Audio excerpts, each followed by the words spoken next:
Kadamba news ಫಸ್ಟ್ಗೆ ಸ್ವಾಗತ. ಮುಖ್ಯಾಂಶಗಳು. ಅಂತರ್ಜಾಲ ಬಳಕೆಯಲ್ಲಿ ಎಚ್ಚರಿಕೆ ಇರಲಿ, ಅಪರ ಜಿಲ್ಲಾಧಿಕಾರಿ. ಗ್ರಾಮದೇವಿ ದರ್ಶನ ಪಡೆದ ಶಾಸಕ ಶಿವರಾಮ್ ಹೆಬ್ಬಾರ್. ಬಾಲ್ಯದ ಅಧ್ಯಯನ ಬದುಕಿನ ಸಾರ್ಥಕತೆಗೆ ಕಾರಣವಾಗುತ್ತದೆ, ವೇದಮೂರ್ತಿ ಶ್ರೀನಿವಾಸ ಭಟ್. ಕಾಯಕ ಶರಣರ ಜಯಂತಿ ಆಚರಣೆ. ಅಕ್ಕಿಆಲೂರು ಉತ್ಸವದಲ್ಲಿ ಶಾಸಕ ಶ್ರೀನಿವಾಸ್ ಮಾನಿ ವಿರಕ್ತ ಮಠದ ಕ್ಯಾಲೆಂಡರ್ ಬಿಡುಗಡೆಗೊಳಿಸಿದರು. ದೇವಸ್ಥಾನದ ಮರು ನಿರ್ಮಾಣಕ್ಕೆ ಬ್ಯಾಗದ್ದೆ ಊರಿನವರ ಜೊತೆ ಅನಂತಮೂರ್ತಿ ಸಂಕಲ್ಪ. ಅತಿಯಾದ ಇಂಗ್ಲಿಷ್ ವ್ಯಾಮೋಹದಿಂದ ಮಾಯವಾಗುತ್ತಿರುವ ಕನ್ನಡ ಶಾಲೆಗಳು, ಶ್ರೀ ಶಿವಲಿಂಗ ಸ್ವಾಮಿಗಳು. ಪದವಿ ವಿದ್ಯಾರ್ಥಿಗಳ ಸ್ನೇಹ ಸಮ್ಮಿಲನ ಹಾಗೂ ಗುರುವಂದನ ಕಾರ್ಯಕ್ರಮ ಅತ್ಯಂತ ಯಶಸ್ವಿಯಾಗಿ ಜರುಗಿತು. ನಾಡಿನ ಪ್ರಸಿದ್ಧ ಶಿರಸಿ ಶ್ರೀ ಮಾರಿಕಾಂಬಾ ದೇವಿಯ ಜಾತ್ರಾ ಆಚರಣೆಯ 3ನೇ ಹೊರಬೀಡು ಸಾಂಪ್ರದಾಯಿಕ ವಿಧಿವಿಧಾನಗಳೊಂದಿಗೆ ನಡೆಯಿತು. ತಂತ್ರಜ್ಞಾನ ಯುಗದಲ್ಲಿ ಅಂತರ್ಜಾಲವನ್ನು ಎಚ್ಚರಿಕೆಯಿಂದ ಬಳಸಬೇಕು ಹಾಗೂ ಅನಾವಶ್ಯಕ ಲಿಂಕ್ಗಳನ್ನು ತೆರೆದು ವಂಚನೆಗೆ ಒಳಗಾಗಬಾರದು ಎಂದು ಅಪರ ಜಿಲ್ಲಾಧಿಕಾರಿ ಸಾಜಿದ್ ಮುಲ್ಲಾ ಹೇಳಿದರು. ಅವರು ಮಂಗಳವಾರ ಜಿಲ್ಲಾಧಿಕಾರಿ ಕಚೇರಿ ಸಭಾಂಗಣದಲ್ಲಿ ಜಿಲ್ಲಾಡಳಿತ, ಜಿಲ್ಲಾ ಪಂಚಾಯತ್, ಪೊಲೀಸ್ ಇಲಾಖೆ ಹಾಗೂ ಮಾಹಿತಿ ತಂತ್ರಜ್ಞಾನ ಇಲಾಖೆ ಇವರ ಸಹಯೋಗದಲ್ಲಿ ನಡೆದ ವಿಶ್ವ ಸುರಕ್ಷಿತ ಅಂತರ್ಜಾಲ ದಿನದ ಕಾರ್ಯಾಗಾರದಲ್ಲಿ ಪಾಲ್ಗೊಂಡು ಮಾತನಾಡಿದರು. ಇತ್ತೀಚಿನ ದಿನಗಳಲ್ಲಿ ಪ್ರತಿಯೊಬ್ಬರೂ ಅಂತರ್ಜಾಲ ಬಳಸುತ್ತಿದ್ದು, ಪ್ರತಿಯೊಬ್ಬರ ಜೀವನದಲ್ಲಿ ಅಂತರ್ಜಾಲ ಅವಿಭಾಜ್ಯ ಅಂಗವಾಗಿದೆ. ಅಂತರ್ಜಾಲ ಬಳಕೆಯಿಂದ ಆಗುವ ಉಪಯೋಗಕ್ಕಿಂತ ಅದರಿಂದ ಆಗುವ ಅನಾಹುತಗಳೇ ಹೆಚ್ಚಾಗಿದೆ. ಅಂತರ್ಜಾಲ ಬಳಕೆ ಹೆಚ್ಚಾದಂತೆ ಆನ್ಲೈನ್ ವಂಚನೆಗಳು ಹೆಚ್ಚಾಗಿದ್ದು, ಬಹುತೇಕ ವಿದ್ಯಾವಂತರೇ ಈ ವಂಚನೆಗಳಿಗೆ ಒಳಗಾಗುತ್ತಿದ್ದಾರೆ. ವೈಯಕ್ತಿಕ ಮಾಹಿತಿಗಳನ್ನು ಸಾಮಾಜಿಕ ಜಾಲತಾಣದಲ್ಲಿ ಹಂಚಿಕೊಳ್ಳುವುದು, ಆನ್ಲೈನ್ ಮೂಲಕ ಹೂಡಿಕೆ ಮಾಡುವುದು, ಅವಶ್ಯಕವಲ್ಲದ ಲಿಂಕ್ಗಳನ್ನು ತೆರೆಯುವ ಮೂಲಕ ವಂಚನೆಗೆ ಒಳಗಾಗುತ್ತಿದ್ದು, ಇವುಗಳನ್ನು ತಡೆಯಲು ಜನರಲ್ಲಿ ಹೆಚ್ಚಿನ ಅರಿವು ಮೂಡಿಸುವ ಕಾರ್ಯವಾಗಬೇಕಿದೆ ಎಂದರು. ತಂತ್ರಜ್ಞಾನ ಬೆಳೆದಂತೆ ಜನರ ಜೀವನ ಶೈಲಿಯು ವೇಗವಾಗಿ ಬೆಳೆಯುತ್ತಿದೆ. ಜಾಹೀರಾತುಗಳಿಂದ ಪ್ರೇರಿತರಾಗಿ ಜನರು ತಮ್ಮ ಎಲ್ಲ ಮಾಹಿತಿಗಳನ್ನು ಹಂಚಿಕೊಳ್ಳುವ ಮೂಲಕ ವಂಚನೆಗಳಿಗೆ ಒಳಗಾಗುತ್ತಿದ್ದಾರೆ. ಆಧುನಿಕ ಯುಗದಲ್ಲಿ ಒಂದು ಚಿಕ್ಕ ವೈಯಕ್ತಿಕ ಮಾಹಿತಿಯು ಜೀವನದ ದಿಕ್ಕು ಬದಲಿಸಬಹುದಾಗಿದ್ದು, ತಂತ್ರಜ್ಞಾನವನ್ನು ಜ್ಞಾನವೃದ್ಧಿಗೆ ಬಳಸಬೇಕೇ ಹೊರತು ತಂತ್ರಜ್ಞಾನದ ಬಳಕೆಯಿಂದ ತೊಂದರೆಗೆ ಒಳಗಾಗಬಾರದು ಎಂದರು. ಫೆಬ್ರವರಿ 11ರಂದು ಪಟ್ಟಣದ ಶ್ರೀ ಗ್ರಾಮದೇವಿ ದೇವಾಲಯಕ್ಕೆ ಬುಧವಾರ ಶಾಸಕ ಶಿವರಾಮ್ ಹೆಬ್ಬಾರ್ ಅವರು ಭೇಟಿ ನೀಡಿ ದೇವಿಯ ದರ್ಶನ ಪಡೆದರು. ಈ ಸಂದರ್ಭದಲ್ಲಿ ಆದಿಶಕ್ತಿ ಶ್ರೀ ಗ್ರಾಮದೇವಿಗೆ ವಿಶೇಷ ಪೂಜೆ ಸಲ್ಲಿಸಿದ ಅವರು, ನಡೆಯುತ್ತಿರುವ ಜಾತ್ರಾ ಮಹೋತ್ಸವವು ಅತ್ಯಂತ ವಿಜೃಂಭಣೆಯಿಂದ ಹಾಗೂ ಶಾಂತಿಯುತವಾಗಿ ನೆರವೇರಲಿ ಎಂದು ಪ್ರಾರ್ಥನೆ ಸಲ್ಲಿಸಿದರು. ಈ ಸಂದರ್ಭದಲ್ಲಿ ಹೆಬ್ಬಾರ್ ಅಭಿಮಾನಿಗಳು, ಕಾರ್ಯಕರ್ತರು ಮತ್ತು ಸಾರ್ವಜನಿಕರು ಪಾಲ್ಗೊಂಡಿದ್ದರು. ಪ್ರತಿಯೊಬ್ಬ ವ್ಯಕ್ತಿಯು ತನ್ನ ವಿದ್ಯಾರ್ಥಿ ಜೀವನದ ಅವಧಿಯಲ್ಲಿ ಚೆನ್ನಾಗಿ ಅಧ್ಯಯನ ಮಾಡಬೇಕು. ಅದು ಬದುಕಿನ ಸಾರ್ಥಕತೆಗೆ ಕಾರಣವಾಗುತ್ತದೆ. ಬಾಲ್ಯದಲ್ಲಿ ಮಾಡಿದ ಅಧ್ಯಯನ ಮತ್ತು ಅಳವಡಿಸಿಕೊಂಡ ಸದಾಚಾರಗಳು ನಮ್ಮಲ್ಲಿ ಗಟ್ಟಿಯಾಗಿ ನಿಲ್ಲುತ್ತವೆ ಎಂದು ಕರ್ನಾಟಕ ತಿರುಪತಿ ಖ್ಯಾತಿಯ ಮಂಚುಗುಂಡಿ ದೇವಾಲಯದ ಪ್ರಧಾನ ಅರ್ಚಕ ವೇದಮೂರ್ತಿ ಶ್ರೀನಿವಾಸ್ ಭಟ್ ಹೇಳಿದರು. ಅವರು ಶ್ರೀ ಸೋಂದಾ ಸ್ವರ್ಣವಲ್ಲಿ ಮಠದಲ್ಲಿ ವಿದ್ಯಾರ್ಥಿಗಳಿಗೆ ಅಧ್ಯಯನ ಆಸಕ್ತಿ ಹೆಚ್ಚಿಸುವ ಸಲುವಾಗಿ ಆಯೋಜಿಸಲಾಗಿದ್ದ ವಿಶೇಷ ಉಪನ್ಯಾಸದಲ್ಲಿ ಮಾತನಾಡಿದರು. ಹೀಗೆ ಧ್ಯಾನದ ಕಣಕಣಗಳನ್ನು ಸಂಗ್ರಹಿಸಿ ಸಂಪತ್ತನ್ನು ಗಳಿಸುವವರೆಗೂ ಹಾಗೆಯೇ ಒಂದೊಂದು ಕ್ಷಣವನ್ನು ಹಾಳು ಮಾಡದೆ ವಿದ್ಯೆಯನ್ನು ಕಲಿಯಬೇಕು. ಅಧ್ಯಯನದಲ್ಲಿ ಆಸಕ್ತಿ, ಗುರುವಿನಲ್ಲಿ ಶ್ರದ್ಧೆ ಇದ್ದರೆ ವಿದ್ಯೆ ಕರಗತವಾಗುತ್ತದೆ. ವಿದ್ಯಾರ್ಥಿಗಳಿಗೆ 6 ವಿಘ್ನಗಳು ಎದುರಾಗುತ್ತವೆ. ಅವುಗಳೆಂದರೆ ಆಲಸ್ಯ, ಆಕಳಿಕೆ, ನಿದ್ರೆ, ಕ್ರೋಧ, ಅನಾರೋಗ್ಯ ಮತ್ತು ಹಸಿವೆ. ಅವುಗಳನ್ನು ದಾಟಿ ಆಳವಾದ ಅಧ್ಯಯನವನ್ನು ಮಾಡಬೇಕು ಎಂದರು. ಈ ಸಂದರ್ಭದಲ್ಲಿ ಕಿರಿಯ ಶ್ರೀಗಳಾದ ಶ್ರೀಮದ್ ಆನಂದ ಬೋಧೇಂದ್ರ ಸರಸ್ವತಿ ಮಹಾಸ್ವಾಮಿಗಳು ದಿವ್ಯ ಸಾನ್ನಿಧ್ಯ ನೀಡಿ ಉಪನ್ಯಾಸಗಳನ್ನು ಗೌರವಿಸಿ ಆಶೀರ್ವದಿಸಿದರು. ಶ್ರೀ ರಾಜರಾಜೇಶ್ವರಿ ಮಹಾಪಾಠಶಾಲೆಯ ಉಪಾಧ್ಯಕ್ಷ ಡಾ ನಾಗರಾಜ್ ಭಟ್ ಕೋಣೆಮನೆ ಶ್ರೀಗಳವರಿಗೆ ಫಲ ಸಮರ್ಪಿಸಿದರು. ಪ್ರಾಧ್ಯಾಪಕ ವಿನಾಯಕ್ ಭಟ್ ಕಾರ್ಯಕ್ರಮ ನಿರ್ವಹಿಸಿದರು. ಜಿಲ್ಲಾಡಳಿತ, ಜಿಲ್ಲಾ ಪಂಚಾಯತ್, ಕನ್ನಡ ಮತ್ತು ಸಂಸ್ಕೃತಿ ಇಲಾಖೆಯ ಇವರ ಸಂಯುಕ್ತ ಆಶ್ರಯದಲ್ಲಿ ಮಂಗಳವಾರ ಬಾಡ ನ್ಯೂ ಹೈಸ್ಕೂಲ್ನಲ್ಲಿ ನಡೆದ ಕಾಯಕ ಶರಣರ ಜಯಂತಿಯನ್ನು ಶರಣರ ಭಾವಚಿತ್ರಕ್ಕೆ ಪುಷ್ಪನಮನ ಸಲ್ಲಿಸುವ ಮೂಲಕ ಜಿಲ್ಲಾಧಿಕಾರಿ ಕಚೇರಿಯ ಚುನಾವಣೆ ಶಾಖೆಯ ತಹಶೀಲ್ದಾರ್ ಪ್ರಮೋದ್ ನಾಯ್ಕ್ ಉದ್ಘಾಟಿಸಿದರು. ಪರಿಶಿಷ್ಟ ಜಾತಿ ಮತ್ತು ಪರಿಶಿಷ್ಟ ಪಂಗಡ ವರ್ಗದವರ ನೌಕರರ ಒಕ್ಕೂಟದ ಅಧ್ಯಕ್ಷ ಜೆಡಿ ಮನೋಜ್ ಕಾಯಕ ಶರಣರ ಕುರಿತು ವಿಶೇಷ ಉಪನ್ಯಾಸ ನೀಡಿ, 12 ಶತಮಾನವು ಧಾರ್ಮಿಕ, ಸಾಮಾಜಿಕ, ರಾಜಕೀಯವಾಗಿ ಕ್ರಾಂತಿ ಉಂಟು ಮಾಡಿದೆ. ಯಾರನ್ನು ಕೀಳಾಗಿ ಕಾಣಬಾರದು ಎಂಬುದನ್ನು ಬಸವಣ್ಣನವರ ಸಮಾನತೆಯ ತತ್ವವಾಗಿದ್ದು, ಅವರ ಹಾದಿಯಲ್ಲಿ ನಡೆದ ಕಾಯಕ ಶರಣರಾದ ಮಾದಾರ ಚೆನ್ನಯ್ಯ, ಮಾದಾರ ಧೋಳಯ್ಯ, ಡೋಹರ ಕಕ್ಕಯ್ಯ, ಸಮಗಾರ ಹರಳಯ್ಯ ಮತ್ತು ಉರಿಲಿಂಗ ಪೆದ್ದಿಯವರು ಶರಣ ಪಡೆಯ ಮಹನೀಯರಾಗಿದ್ದಾರೆ ಎಂದು ಹೇಳಿದರು. ಸತ್ಯ ಶುದ್ಧ ಕಾಯಕವನ್ನು ಜೀವನದಲ್ಲಿ ಅಳವಡಿಸಿಕೊಂಡು ಕಾಯಕಕ್ಕೆ ಪ್ರಾಮುಖ್ಯತೆ ನೀಡಿ ಇಡೀ ಜಗತ್ತಿಗೆ ಕಾಯಕದ ಮಹತ್ವ ಮತ್ತು ಸದ್ವಿಚಾರಗಳನ್ನು ಸಾರಿದ ಶಕ್ತಿಗಳು ನಮ್ಮ ಕಾಯಕ ಶರಣರು. ಸಮಾಜದಲ್ಲಿ ಶಾಂತಿ, ಧರ್ಮ, ಮೇಲು ಕೀಳು, ಶೋಷಣೆಗಳನ್ನು ಇಂತಹ 10 ಹಲವು ಅಂಕುಡೊಂಕುಗಳನ್ನು ವಚನ ಸಾಹಿತ್ಯಗಳ ಮೂಲಕ ತಿದ್ದುವುದರ ಜೊತೆಗೆ ಜನಸಾಮಾನ್ಯರಲ್ಲಿ ಅರಿವು ಮೂಡಿಸಿ ಸ್ವಾವಲಂಬನೆಯ ಬದುಕನ್ನು ಕಟ್ಟಿಕೊಳ್ಳುವುದು ಹೇಗೆ ಎಂಬುದನ್ನು ತಿಳಿಸಿಕೊಟ್ಟರು ಶರಣರು ಎಂದರು. ಕಾರ್ಯಕ್ರಮದಲ್ಲಿ ಬಾಡ ಹೈಸ್ಕೂಲ್ ಶಿಕ್ಷಕರು, ವಿದ್ಯಾರ್ಥಿಗಳು ಮತ್ತಿತರರು ಉಪಸ್ಥಿತರಿದ್ದರು. ಕನ್ನಡ ಮತ್ತು ಸಂಸ್ಕೃತಿ ಇಲಾಖೆಯ ಸಹಾಯಕ ನಿರ್ದೇಶಕಿ ಮಂಗಲ ವೆಂನಾಯ್ಕ್ ಸ್ವಾಗತಿಸಿದರು. ನ್ಯೂ ಹೈಸ್ಕೂಲ್ ಮುಖ್ಯೋಪಾಧ್ಯಾಯ ರಾಕೇಶ್ ಶೆಣ್ವಿ ವಂದಿಸಿದರು. ಶಿಕ್ಷಕ ಕೃಷ್ಣಮೂರ್ತಿ ನಿರೂಪಿಸಿದರು. ಮಠಗಳು ಕನ್ನಡ ನಾಡಿನ ಜ್ಯೋತಿರ್ಲಿಂಗಗಳು. ಶತಶತಮಾನಗಳಿಂದಲೂ ಸಮುದಾಯದಲ್ಲಿ ಮಾನವೀಯ ಮೌಲ್ಯ ಬಿತ್ತುತ್ತಿರುವ ಈ ಪವಿತ್ರ ಜ್ಯೋತಿರ್ಲಿಂಗಗಳನ್ನು ಉಳಿಸಿ ಮುಂದಿನ ಪೀಳಿಗೆಯವರೆಗೆ ಸಂರಕ್ಷಿಸುವ ಮಹತ್ವ ಹೊಣೆಗಾರಿಕೆ ಪ್ರತಿಯೊಬ್ಬರ ಮೇಲಿದೆ ಎಂದು ಶಾಸಕ ಶ್ರೀನಿವಾಸ್ ಮಾನೆ ಹೇಳಿದರು. ತಾಲೂಕಿನ ಅಕ್ಕಿಆಲೂರಿನ ವಿರಕ್ತ ಮಠದಲ್ಲಿ ಅಕ್ಕಿಆಲೂರು ಉತ್ಸವದ ಅಂಗವಾಗಿ ನಡೆದ ಚಿಂತನಗೋಷ್ಠಿಯಲ್ಲಿ ಭಾಗವಹಿಸಿ ಶ್ರೀಮಠದ ಕ್ಯಾಲೆಂಡರ್ ಬಿಡುಗಡೆಗೊಳಿಸಿ ಅವರು ಮಾತನಾಡಿದರು. ಜಾತಿಗಳ ಮೇಲಾಟಗಳಿಂದ ಸಮುದಾಯ ಬಸವಳಿಯುತ್ತಿದೆ. ಸ್ವಾರ್ಥ ಸಾಧನೆಗೆ ಒಡೆದು ಆಳುವ ನೀತಿಗಳು ಹೆಚ್ಚುತ್ತಿವೆ. ಇಂಥವುಗಳ ಬಗ್ಗೆ ಪ್ರತಿಯೊಬ್ಬರೂ ಜಾಗೃತಿ ವಹಿಸಬೇಕಿದೆ. ಇಡೀ ಜಗತ್ತಿಗೆ ಶಾಂತಿಯ ಮೂಲತಂತ್ರ ಸಾರಿರುವ ಭಾರತದಲ್ಲಿ ಮೌಲ್ಯ ಎತ್ತಿ ಹಿಡಿಯುವ ಕೆಲಸವಾಗಬೇಕಿದೆ ಎಂದು ಪ್ರತಿಪಾದಿಸಿದರು. ಚನ್ನವೀರಭೂಷಣ ಪ್ರಶಸ್ತಿ ಸ್ವೀಕರಿಸಿದ ಶಿರಹಟ್ಟಿಯ ಫಕೀರೇಶ್ವರ ಸಂಸ್ಥಾನ ಮಠದ ಫಕೀರ ಸಿದ್ದರಾಮ ಸ್ವಾಮೀಜಿ ಮಾತನಾಡಿ, ಮತ್ಸರ ದ್ವೇಷ ತುಂಬಿರುವ ಮನಸ್ಸುಗಳಿಂದ ವಿನಾಶ ಕಾಯ್ದಿದೆ ಹೊರತು ಅದರಿಂದ ಏನೂ ಪ್ರಯೋಜನವಿಲ್ಲ. ಮತ್ಸರ ದ್ವೇಷ ತ್ಯಜಿಸಿ ಪ್ರತಿಯೊಬ್ಬರೂ ಮನುಷ್ಯರಾಗಿ ಬದುಕಲು ಮುಂದಾಗಬೇಕಿದೆ. ಆಧುನಿಕತೆಯ ಭರಾಟೆಯಲ್ಲಿ ನಮ್ಮನ್ನು ನಾವು ಅರಿಯಬೇಕಿದೆ. ಮೌಢ್ಯ ಕಂದಾಚಾರಗಳಿಗೆ ಬಲಿಯಾಗುತ್ತಿದ್ದೇವೆ ಎಂದು ಆತಂಕ ವ್ಯಕ್ತಪಡಿಸಿದರು. ಹಾವೇರಿಯ ಹುಕ್ಕೇರಿ ಮಠದ ಸದಾಶಿವ ಸ್ವಾಮೀಜಿ ಮಾತನಾಡಿ, ಪ್ರತಿಯೊಬ್ಬರೂ ಕೂಡ ಪರಸ್ಪರ ಅರ್ಥೈಸಿಕೊಂಡು ನೆರೆಹೊರೆ ಬಂಧು ಬಾಂಧವರ ಸುಖ ದುಃಖಗಳಲ್ಲಿ ಭಾಗಿಗೊಳ್ಳಾಗುವ ಮೂಲಕ ಸಾರ್ಥಕ ಜೀವನಕ್ಕೆ ಸಂಕಲ್ಪಿಸಬೇಕಿದೆ. ಆನಂದವಾಗಿ ದುಡಿದು ಮಧುರವಾಗಿ ಜೀವನ ಸಾಗಿಸಲು ಎಲ್ಲರೂ ಮುಂದಾಗಬೇಕಿದೆ ಎಂದರು. ಕೂಡಲದ ಗುರುನಂಜೇಶ್ವರ ಮಠದ ಗುರುಮಹೇಶ್ವರ ಸ್ವಾಮೀಜಿ, ಸ್ಥಳೀಯ ವಿರಕ್ತ ಮಠದ ಶಿವಬಸವ ಸ್ವಾಮೀಜಿ, ಹೇರೂರಿನ ಗುಬ್ಬಿ ನಂಜುಂಡೇಶ್ವರ ಮಠದ ನಂಜುಂಡ ಪಂಡಿತಾರಾಧ್ಯ ಸ್ವಾಮೀಜಿ, ಮೂಲೆಗದ್ದೆಯ ಸದಾನಂದ ಶಿವಯೋಗಾಶ್ರಮದ ಚನ್ನಬಸಪ್ಪ ಸ್ವಾಮೀಜಿ ನೇತೃತ್ವ ವಹಿಸಿದ್ದರು.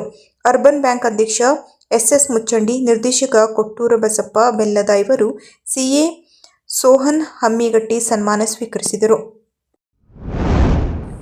ಶಿರಸಿ ತಾಲೂಕಿನ ಬ್ಯಾಗದ್ದಿಯಲ್ಲಿ ಸಮಸ್ತ ಊರವರ ಸಹಕಾರದಲ್ಲಿ ಸೋದೆ ಅರಸರ ಕಾಲದ ಸುಮಾರು 500 ವರ್ಷಕ್ಕೂ ಅಧಿಕ ಕಾಲದ ಇತಿಹಾಸ ಇರುವ ಶ್ರೀ ಉಮಾಮಹೇಶ್ವರ ದೇವಾಲಯದ ಪುನರ್ ನಿರ್ಮಾಣಕ್ಕೆ ಸಾಮಾಜಿಕ ಮುಖಂಡ ಅನಂತಮೂರ್ತಿ ಹೆಗಡೆ ಊರ ಹಿರಿಯರ ಸಮ್ಮುಖದಲ್ಲಿ ಭಾನುವಾರ ಶುಭ ಮುಹೂರ್ತದಲ್ಲಿ ಭೂಮಿ ಪೂಜೆ ನೆರವೇರಿಸಿದರು. ಕಳೆದ ಸುಮಾರು 1 ಶತಮಾನಕ್ಕೂ ಅಧಿಕ ಸಮಯದಿಂದ ದೇವಾಲಯದ ಪುನರ್ ನಿರ್ಮಾಣಕ್ಕೆ ಊರವರು ಪ್ರಯತ್ನ ನಡೆಸುತ್ತಿದ್ದರೂ ಅದು ಕೈಗೂಡದೆ ಹಾಗೆಯೇ ಉಳಿದಿತ್ತು. ದೇವಾಲಯವೂ ಸಹ ಹಂತ ಹಂತವಾಗಿ ಶಿಥಿಲಗೊಂಡಿತ್ತು. ಇದೀಗ ಅನಂತಮೂರ್ತಿ ಹೆಗಡೆಯವರು ತಮ್ಮ ಹುಟ್ಟೂರಿನ ಈ ದೇವಾಲಯದ ಪುನರ್ ನಿರ್ಮಾಣಕ್ಕೆ ಊರಿನ ಸಮಸ್ತ ನಾಗರಿಕರ ಸಹಕಾರದಿಂದ ನೇತೃತ್ವ ವಹಿಸಿದ್ದಾರೆ. ಶಕ್ತಿಪೀಠ ಎನಿಸಿರುವ ಈ ಸ್ಥಳದಲ್ಲಿ ಶೀಘ್ರ ಪ್ರಸಾದ ಸ್ವರೂಪಿ ಉಮಾಮಹೇಶ್ವರ ದೇವರ ಜೊತೆಗೆ ಪಾರ್ವತಿ ದೇವಿ, ಗಣಪತಿ, ಲಕ್ಷ್ಮೀನಾರಾಯಣ, ಆಂಜನೇಯ ದೇವರನ್ನ ಒಳಗೊಂಡು ಪಂಚದೇವತೆಗಳ ಸಾನ್ನಿಧ್ಯವಿದೆ. ಮಹಾಶಿವರಾತ್ರಿಯಲ್ಲಿ ವಿಶೇಷ ಧಾರ್ಮಿಕ ಕಾರ್ಯಕ್ರಮಗಳು ಇಲ್ಲಿ ನಡೆಯುತ್ತಿದ್ದು, ಸ್ಥಳೀಯವಾಗಿ ಭಕ್ತರ ಮನದಾಸೆಯನ್ನು ಈಡೇರಿಸುವ ಉಮಾಮಹೇಶ್ವರ ದೇವರ ದೇವಾಲಯದ ಪುನರ್ ನಿರ್ಮಾಣಕ್ಕೆ ಇದೀಗ ಕಾಲ ಕೂಡಿ ಬಂದಿದ್ದು, ಭಕ್ತರು, ಸ್ಥಳೀಕರು ಅತೀವ ಸಂತೋಷ ವ್ಯಕ್ತಪಡಿಸಿದ್ದಾರೆ. ನನ್ನ ಹುಟ್ಟೂರಿನಲ್ಲಿ ದೇವಾಲಯ ನಿರ್ಮಾಣಕ್ಕೆ ಅವಕಾಶ ಒದಗಿಸಿ ಬಂದಿದ್ದು ನನ್ನ ಪೂರ್ವಜನ್ಮದ ಪುಣ್ಯದಂತಾಗಿದೆ. ಇಂತಹ ಪುಣ್ಯದ ಕೆಲಸ ಇನ್ನೊಂದಿಲ್ಲ. ಅದೆಷ್ಟೇ ವಿಘ್ನಗಳು ಎದುರಾದರೂ ಊರವರ ಸಹಕಾರ ನೆರವಿನಿಂದ ಈ ದೇವಾಲಯದ ಪುನರ್ ನಿರ್ಮಾಣಕ್ಕೆ ನಾನು ಕಟಿಬದ್ಧನಾಗಿದ್ದೇನೆ ಎಂದು ಅನಂತಮೂರ್ತಿ ಹೆಗಡೆ ಅಭಿಪ್ರಾಯ ವ್ಯಕ್ತಪಡಿಸಿದ್ದಾರೆ. ಅತಿಯಾದ ಇಂಗ್ಲಿಷ್ ವ್ಯಾಮೋಹದಿಂದ ಮಾಯವಾಗುತ್ತಿರುವ ಕನ್ನಡ ಶಾಲೆಗಳು, ಕನ್ನಡ ಸಾಹಿತ್ಯ ಅಭಿರುಚಿಗಳು ಮಕ್ಕಳಲ್ಲಿ ಕಡಿಮೆಯಾಗುತ್ತಿದೆ. ಇದರ ವ್ಯತಿರಿಕ್ತ ಪರಿಣಾಮ ಮುಂದಿನ ದಿನ ನಾವು ನೀವೆಲ್ಲ ಅನುಭವಿಸಬೇಕಾಗುತ್ತದೆ ಎಂದು ಬಣ್ಣದ ಮಠದ ಶ್ರೀ ಮನಿಪ್ರ ಶಿವಲಿಂಗ ಸ್ವಾಮಿಗಳು ನುಡಿದರು. ನಗರದ ಬಣ್ಣದ ಮಠದ ಶ್ರೀ ಗುರುಸಿದ್ದೇಶ್ವರ ಸಾಂಸ್ಕೃತಿಕ ಭವನದಲ್ಲಿ ಬುಧವಾರ ಕನ್ನಡ ಸಾಹಿತ್ಯ ಪರಿಷತ್ತು ಶಿರಸಿ ತಾಲೂಕಾ ಘಟಕದ 9ನೇ ಕನ್ನಡ ಸಾಹಿತ್ಯ ಸಮ್ಮೇಳನವನ್ನು ಆಯೋಜನೆ ಮಾಡಲಾಗಿತ್ತು. ಈ ಕಾರ್ಯಕ್ರಮ ಉದ್ಘಾಟಿಸಿ ಅವರು ಮಾತನಾಡಿದರು. ಈ ಸಲ ಸಾಕಷ್ಟು ವಿಶೇಷತೆಗಳನ್ನು 9ನೇ ಕನ್ನಡ ಸಾಹಿತ್ಯ ಸಮ್ಮೇಳನ ಬಹಳ ವಿಜೃಂಭಣೆಯಿಂದ ಆಚರಿಸಲಾಗುತ್ತಿದೆ. ಕನ್ನಡ ಸಾಹಿತ್ಯದಲ್ಲಿ ನಾವು ಸಿಪಾಯಿಯಾಗಿ ಸೇವೆ ಮಾಡಬೇಕು. ನಮ್ಮ ನಡೆನುಡಿ ಎರಡು ಸೇರಿದಾಗ ಅದು ಸಾಹಿತ್ಯ ಎನಿಸಿಕೊಳ್ಳುತ್ತದೆ ಎಂದರು. ಅಲ್ಲದೆ ಸರ್ಕಾರಿ ಕನ್ನಡ ಶಾಲೆಗಳು ಒಂದೊಂದಾಗಿ ಮಾಯವಾಗುತ್ತಿವೆ. ಇದು ಅತ್ಯಂತ ದುಃಖದ ಸಂಗತಿ. ಇತ್ತೀಚಿನ ದಿನಮಾನಗಳಲ್ಲಿ ಇಂಗ್ಲಿಷ್ ವ್ಯಾಮೋಹ ಅಧಿಕವಾಗಿದೆ. ಕನ್ನಡ ಮಾಧ್ಯಮ ಶಾಲೆಗಳಿಗೆ ಮಕ್ಕಳನ್ನ ಪಾಲಕರು ಕಳುಹಿಸುತ್ತಿಲ್ಲ. ಇದು ಮುಂದೊಂದು ದಿನ ಅಪಾಯ ತಂದೊಡ್ಡಲಿದೆ ಎಂದರು. ಈ ಹಿಂದೆ ನಾವು ಮತ್ತು ನಮ್ಮ ಪೂರ್ವಜರು ನಮ್ಮ ಕನ್ನಡ ಭಾಷೆಯನ್ನು ಅದ್ಭುತವಾಗಿ ರಕ್ಷಿಸಿ ಬೆಳೆಸಿ ನಮಗೆ ಬಿಟ್ಟು ಹೋಗಿದ್ದಾರೆ. ಕದಂಬ ನಾಡಿನವರಾದ ನಾವೆಲ್ಲರೂ ಅದರ ಶ್ರೀಮಂತಿಕೆಯನ್ನು ರಾಜ್ಯ ರಾಷ್ಟ್ರಮಟ್ಟದಲ್ಲಿ ರಾರಾಜಿಸುವಂತೆ ಮಾಡಬೇಕು ಎಂದು ಅಭಿಪ್ರಾಯಪಟ್ಟರು. ಪೋಷಕರು ಕಡ್ಡಾಯವಾಗಿ 10ನೇ ತರಗತಿಯವರೆಗೆ ಕನ್ನಡ ಭಾಷೆಯಲ್ಲಿ ತಮ್ಮ ಮಕ್ಕಳಿಗೆ ವಿದ್ಯಾಭ್ಯಾಸ ಮಾಡಿಸಬೇಕು ಎಂಬ ನಿಯಮವನ್ನು ಸರ್ಕಾರ ಜಾರಿಗೆ ತರಬೇಕು. ಅಂದಾಗ ಮಾತ್ರ ಮಕ್ಕಳಲ್ಲಿ ಸಾಹಿತ್ಯ ಅಭಿರುಚಿ ಹುಟ್ಟುತ್ತದೆ. ಕನ್ನಡ ಸಾಹಿತ್ಯಕ್ಕೆ ಅಪಾರ ಇತಿಹಾಸವಿದೆ. ಪಾಶ್ಚಾತ್ಯ ವಿಷಯಗಳೇ ಇಂದಿನ ಪಠ್ಯಪುಸ್ತಕಗಳಲ್ಲಿವೆ. ಸಾಹಿತ್ಯ ಅಂಶಗಳೇ ಇಲ್ಲ. ಇದು ವಿಷಾದನೀಯ ಸಂಗತಿ ಎಂದರು. ಕನ್ನಡ ಸಾಹಿತ್ಯದ ಅಸ್ತಿತ್ವವನ್ನು ಉಳಿಸಲು ಮಕ್ಕಳಿಗೆ ಸಾಹಿತ್ಯಕ್ಕೆ ಸಂಬಂಧಿಸಿದ ಸ್ಪರ್ಧೆಗಳನ್ನು ಏರ್ಪಡಿಸಬೇಕು. ಆಗ ಮಕ್ಕಳಲ್ಲಿ ಸಾಹಿತ್ಯದ ಅಭಿರುಚಿ ಹೆಚ್ಚಾಗುತ್ತದೆ ಎಂದರು. ಈ ಸಂದರ್ಭದಲ್ಲಿ ನಿಕಟಪೂರ್ವ ಸಮ್ಮೇಳನಾಧ್ಯಕ್ಷ ರಾಜೀವ ಅಜ್ಜಿಬಳ, ಕನ್ನಡ ಸಾಹಿತ್ಯ ಪರಿಷತ್ ಜಿಲ್ಲಾ ಕಾರ್ಯದರ್ಶಿ ಪಿಆರ್ ನಾಯ್ಕ್, ರೋಟರಿ ಕ್ಲಬ್ ಅಧ್ಯಕ್ಷ ಶ್ರೀನಿವಾಸ್ ನಾಯ್ಕ್, ಸಾಹಿತ್ಯ ವಿಮರ್ಶಕ ಆರ್ಡಿ ಹೆಗಡೆ ಆಲ್ಮನೆ, ಸಾಮಾಜಿಕ ಧುರೀಣ ಎಸ್ಕೆ ಭಾಗವತ್, ಬಣ್ಣದ ಮಠದ ವ್ಯವಸ್ಥಾಪಕ ಎಸ್ಬಿ ಹಿರೇಮಠ್, ಕನ್ನಡ ಸಾಹಿತ್ಯ ಪರಿಷತ್ ಶಿರಸಿ ಘಟಕದ ಗೌರವ ಕಾರ್ಯದರ್ಶಿ ವಾಸುದೇವ್ ಶಾನ್ಭಾಗ್, ಶಿರಸಿ ಸಮರ್ಥ ಟ್ರಸ್ಟ್ ಅಧ್ಯಕ್ಷರಾದ ಶ್ರೀಮತಿ ಪ್ರತಿಭಾ ನಾಯ್ಕ್, ಶಿರಸಿ ಘಟಕದ ಗೌರವ ಕೋಶಾಧ್ಯಕ್ಷ ವಿಆರ್ ಹೆಗಡೆ ಮತ್ತಿಘಟ್ಟ, ಮುಕ್ತಕ ಕವಿ ಕೃಷ್ಣ ಪದಕಿ, ಶಿರಸಿ ತಾಲೂಕು ಕಾರ್ಯನಿರತ ಪತ್ರಕರ್ತರ ಸಂಘದ ಪ್ರಧಾನ ಕಾರ್ಯದರ್ಶಿ ಶಿವಪ್ರಸಾದ್ ಹಿರೇಕೈ, ಕನ್ನಡ ಸಾಹಿತ್ಯ ಪರಿಷತ್ ಸಿದ್ದಾಪುರ ಘಟಕದ ಅಧ್ಯಕ್ಷ ಚಂದ್ರಶೇಖರ್ ನಾಯ್ಕ್, ಹಿರಿಯ ಸಾಹಿತಿ ಭಾಗೀರಥಿ ಹೆಗಡೆ, ವಿಪಿ ಹೆಗಡೆ ಸೇರಿದಂತೆ ಹಲವರು ಹಾಜರಿದ್ದರು. ಶಿರಸಿ ನಗರದ ಪ್ರತಿಷ್ಠಿತ ಎಂಇಎಸ್ ಎಂಎಂ ಕಲಾ ಮತ್ತು ವಿಜ್ಞಾನ ಮಹಾವಿದ್ಯಾಲಯದ 1993-94ನೇ ಸಾಲಿನ ಬಿಎ ಪದವಿ ವಿದ್ಯಾರ್ಥಿಗಳ ಸ್ನೇಹ ಸಮ್ಮಿಲನ ಹಾಗೂ ಗುರುವಂದನಾ ಕಾರ್ಯಕ್ರಮ ಅತ್ಯಂತ ಯಶಸ್ವಿಯಾಗಿ ನೆರವೇರಿತು. 32 ವರ್ಷಗಳ ನಂತರ ಸೇರಿದ ಹಳೆಯ ವಿದ್ಯಾರ್ಥಿಗಳು ಸಮ್ಮಿಲನಗೊಂಡು ಒಬ್ಬರಿಗೊಬ್ಬರು ಶೇಕ್ ಹ್ಯಾಂಡ್ ಮಾಡಿ ತಮ್ಮ ಹಳೆಯ ನೆನಪುಗಳನ್ನು ಮೆಲುಕು ಹಾಕುವ ಮೂಲಕ ತಮ್ಮ ಖುಷಿಯನ್ನು ಹಂಚಿಕೊಂಡರು. ಅಲ್ಲದೆ ತಮಗೆ ಪಾಠ ಮಾಡಿದ 20 ಉಪನ್ಯಾಸಕರನ್ನು ಗೌರವಿಸಿ ಸನ್ಮಾನಿಸಿ ಆಶೀರ್ವಾದ ಪಡೆದ ಸಂದರ್ಭ ಮೋಟಿನ್ ಸರ ಸಭಾಭವನದಲ್ಲಿ ಮೇಳೈಸಿತ್ತು. ಈ ಕಾರ್ಯಕ್ರಮವನ್ನು ದೀಪ ಬೆಳಗಿಸಿ ಉದ್ಘಾಟಿಸಿದ ಎಂಇಎಸ್ ಚೈತನ್ಯ ಕಾಲೇಜು ಉಪ ಸಮಿತಿ ಅಧ್ಯಕ್ಷ ಕೆಬಿ ಲೋಕೇಶ್ ಹೆಗಡೆ ಮಾತನಾಡಿ, ಶಿಕ್ಷಣ ಸಂಸ್ಥೆಯೊಂದು ನಮ್ಮ ಬದುಕನ್ನು ಎಷ್ಟು ಉತ್ತುಂಗಕ್ಕೇರಿಸಿದೆ ಎಂಬುದನ್ನು ಕೃತಜ್ಞತಾಪೂರ್ವಕವಾಗಿ ಸ್ಮರಿಸಿಕೊಳ್ಳುವ ನಮ್ಮೆಲ್ಲರ ಕರ್ತವ್ಯ. ಈ ನಿಟ್ಟಿನಲ್ಲಿ ತಾವೆಲ್ಲ ಇಲ್ಲಿ ಸೇರುವುದು ಶ್ಲಾಘನಾರ್ಹ. ನಮ್ಮ ಹಿಂದಿನವರು ಈ ಪ್ರತಿಷ್ಠಿತ ಸಂಸ್ಥೆಯನ್ನು ಸ್ಥಾಪಿಸಿ ಮುನ್ನಡೆಸಿಕೊಂಡು ಬರುವಲ್ಲಿ ಮಾಡಿದ ತ್ಯಾಗ, ತೋರಿದ ಕಾಳಜಿ ಅನನ್ಯವಾದುದು. ಅದರ ಮುಂದೆ ನಮ್ಮ ಶ್ರಮ ಏನೂ ಇಲ್ಲ. ಇಂದು ಈ ಸಂಸ್ಥೆಗೆ ನಿಮ್ಮೆಲ್ಲರ ನೆರವಿನ ಅಗತ್ಯವೂ ಇದೆ. ಇದರೊಂದಿಗೆ ನಿಮ್ಮ ನಿರಂತರ ಸಂಪರ್ಕವಿರಲಿ ಎಂದರು. ಕಾರ್ಯಕ್ರಮದ ಅಧ್ಯಕ್ಷತೆ ವಹಿಸಿದ್ದ ಪ್ರಾಚಾರ್ಯ ಜಿಟಿ ಭಟ್ ಮಾತನಾಡಿ, ಸ್ನೇಹ ಸಮ್ಮಿಲನ ಹಾಗೂ ಗುರುವಂದನಾ ಕಾರ್ಯಕ್ರಮ ಹಮ್ಮಿಕೊಂಡ ಬಗ್ಗೆ ಸಂತಸ, ಮೆಚ್ಚುಗೆ ವ್ಯಕ್ತಪಡಿಸಿದರಲ್ಲದೆ ಸಂಸ್ಥೆ ಇಂದು ವಿದ್ಯಾರ್ಥಿಗಳ ಕೊರತೆ, ಅನುದಾನದ ಕೊರತೆ ಅನುಭವಿಸುತ್ತಿರುವುದನ್ನು ತಿಳಿಸಿ ಈ ಸಂಸ್ಥೆಗೆ ಎಲ್ಲ ರೀತಿಯ ಸಹಕಾರ, ನೆರವು ಒದಗಿಸಬೇಕಾದ ಅಗತ್ಯವಿದೆ ಎಂದು ಅಭಿಪ್ರಾಯಪಟ್ಟರು. ನಿವೃತ್ತ ಉಪನ್ಯಾಸಕರಾದ doctor Vijayanalini Ramesh, professor S M Kamanalli, professor S K Hegde, professor Kemparaju ಮತ್ತಿತರರು ಮಾತನಾಡಿ, ತಾವು ಈ ಕಾಲೇಜಿಗೆ ಪಾದಾರ್ಪಣೆ ಮಾಡಿದ್ದರಿಂದ ಅನುಭವಕ್ಕೆ ಬಂದ ವಿಷಯವನ್ನು ಹಂಚಿಕೊಂಡು ನಮ್ಮೆಲ್ಲರನ್ನು ಸನ್ಮಾನಿಸಿದ ಬಗ್ಗೆ ವಿದ್ಯಾರ್ಥಿಗಳಲ್ಲಿ ವಿಧೇಯತೆ, ಸಂಸ್ಕಾರದ ಕುರಿತು ಮೆಚ್ಚುಗೆಯ ಭಾವ ವ್ಯಕ್ತಪಡಿಸಿ ಹಾರೈಸಿದರು. ಈ ಬ್ಯಾಚ್ನ ಹಳೆಯ ವಿದ್ಯಾರ್ಥಿನಿಗಳಾದ ಶ್ರೀಮತಿ ಶ್ಯಾಮಲಾ ನಾಯ್ಕ್, ಶ್ರೀಮತಿ ಸುಜಾತಾ ಭಟ್, ಶ್ರೀಮತಿ ವಿಜಯಲಕ್ಷ್ಮಿ ಮತ್ತಿತರ ಆಶ್ರಯ ಶ್ರಮ ಮುಂದಾಳತ್ವದಲ್ಲಿ ಯೋಜನೆಗೊಂಡಿದ್ದ ಈ ಕಾರ್ಯಕ್ರಮದಲ್ಲಿ ಅದೇ ಬ್ಯಾಚ್ನ ವಿದ್ಯಾರ್ಥಿಗಳಾಗಿದ್ದ ಜನಮಾಧ್ಯಮ ಸಂಪಾದಕ ಶ್ರೀಧರ್ ಮಂಗಳೂರು, ಉಪನ್ಯಾಸಕಿ ಶ್ರೀಮತಿ ಪೂರ್ಣಿಮಾ ಭಟ್ ಬನವಾಸಿ, ನಾಗಶ್ರೀ, ಪ್ರೌಢಶಾಲಾ ಶಿಕ್ಷಕ ಶ್ರೀಧರ್, ಯಡಳ್ಳಿ ಸೊಸೈಟಿ ಅಧ್ಯಕ್ಷ ಜಿಆರ್ ಹೆಗಡೆ ಸೇರಿದಂತೆ ಅನೇಕರು ಭಾಗವಹಿಸಿದ್ದರು.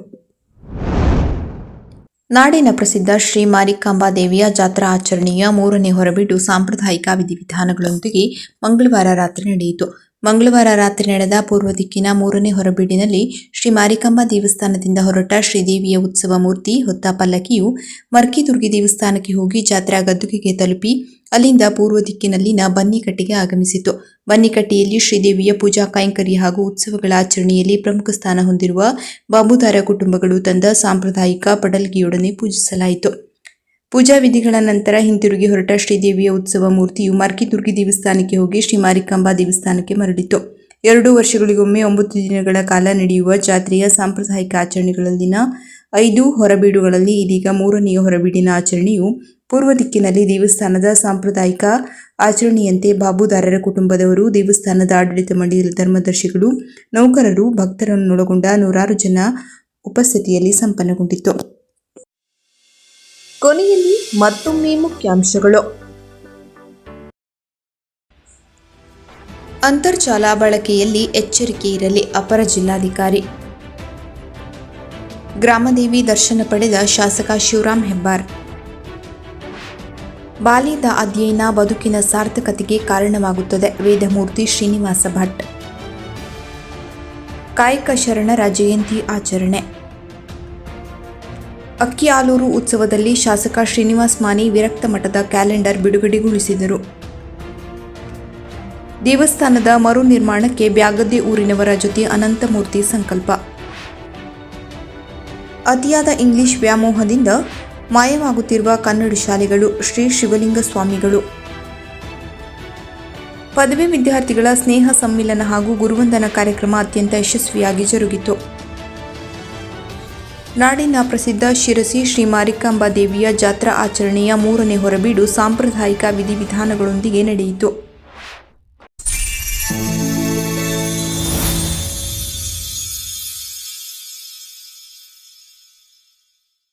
ಕದಂಬ ನ್ಯೂಸ್ ಫಸ್ಟ್, ನಿರ್ಭೀತಿಯಿಂದ ನಿಮ್ಮ ಪರವಾಗಿ.